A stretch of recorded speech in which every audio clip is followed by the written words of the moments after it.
Kamusta po kayo? Bago po ang lahat, first things first.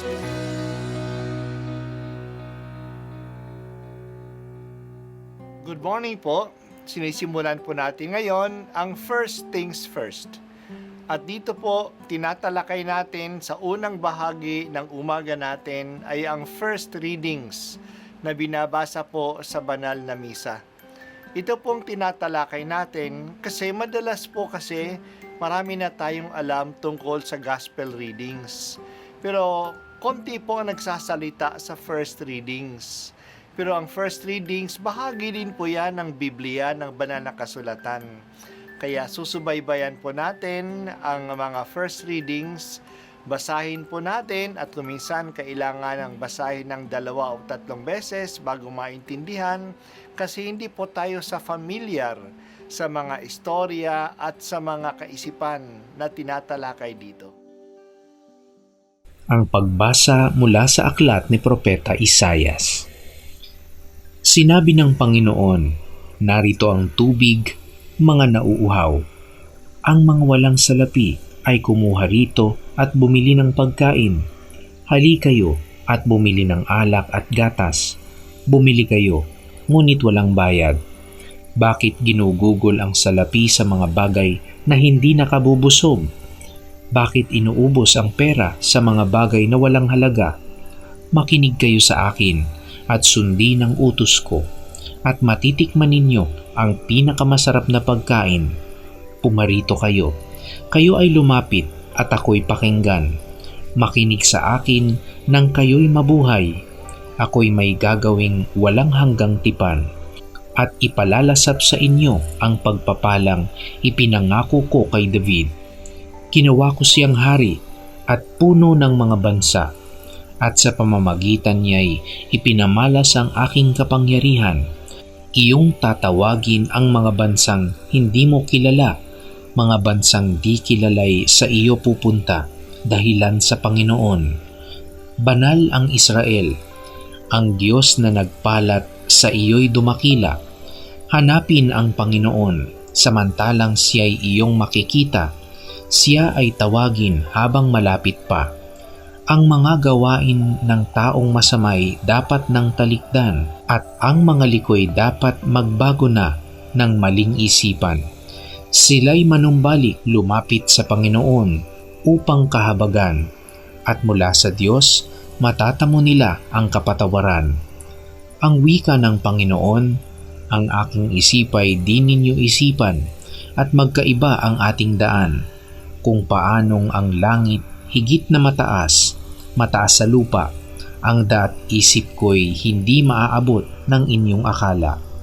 Ang ulan at niebe, paglagapak sa lupa'y di na nagbabalik.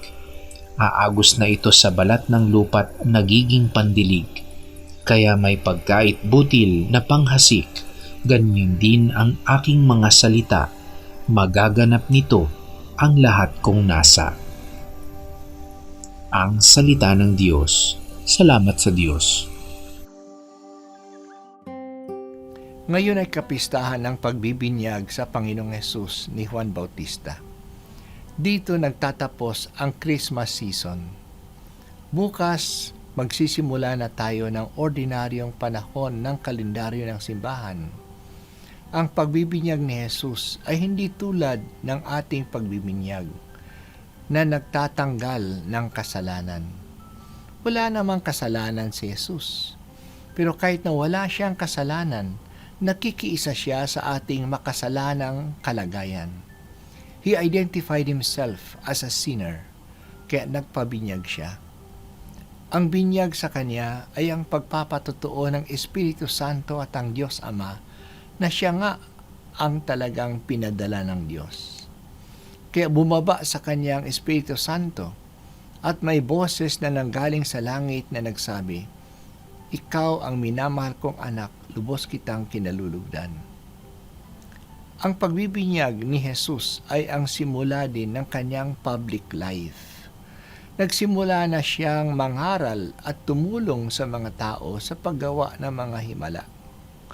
Nagpabinyag na siya na ang kaharian ng Diyos ay nandito na. Nagpahayag na siya nito. Dumating na ito ang paghahari ng Diyos. Ang pagmimisyon ay isang bahagi din ng ating binyag. Bilang mga binyagan, nakikiisa tayo sa pagmimisyon ni Jesus. Ang pagbasa natin ngayon ay galing sa panahon na ang mga Hudyo ay nasa exile. Pinapalakas ang kanilang loob na makakauwi sila sa Jerusalem at sa Judea. Kaya ang pagbasa ay nagbibigay ng pag-asa. Sinasabi ng Panginoon na lumapit na ang mga tao sa Kanya. May inaalok siya sa kanila na libre, walang bayad, masasarap na inumin at pagkain. Ano ito? Ang Kanyang salita. Kaya sinabi niya, makinig kayo sa akin at sundin ang utos ko at matitikman ninyo ang pinakamasarap na pagkain. Maaasahan ang salita ng Diyos kasi ito ay nagbibigay ng buhay. At ito'y mabisa. Hinahambing ito sa ulan na sumisipsip sa lupa at nagbibigay buhay.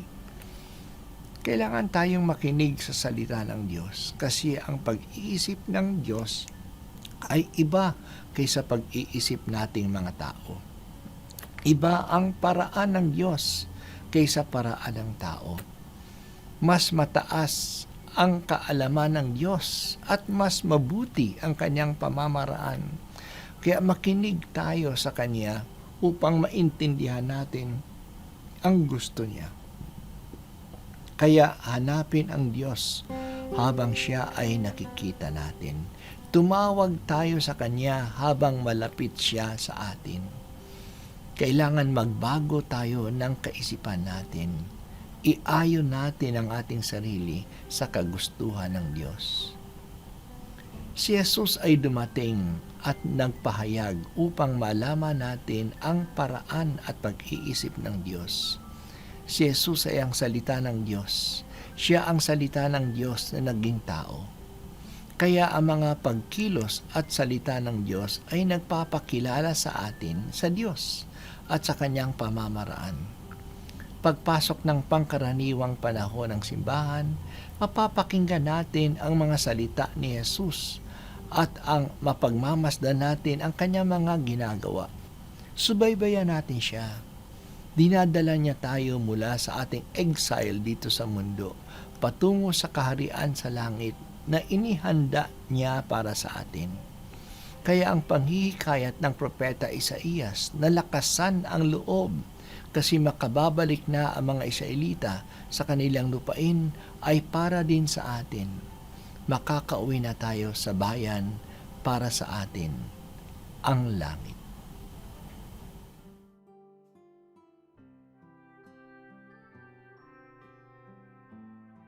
At ako po ay si Bishop Broderick Pabilio dito sa First Things First.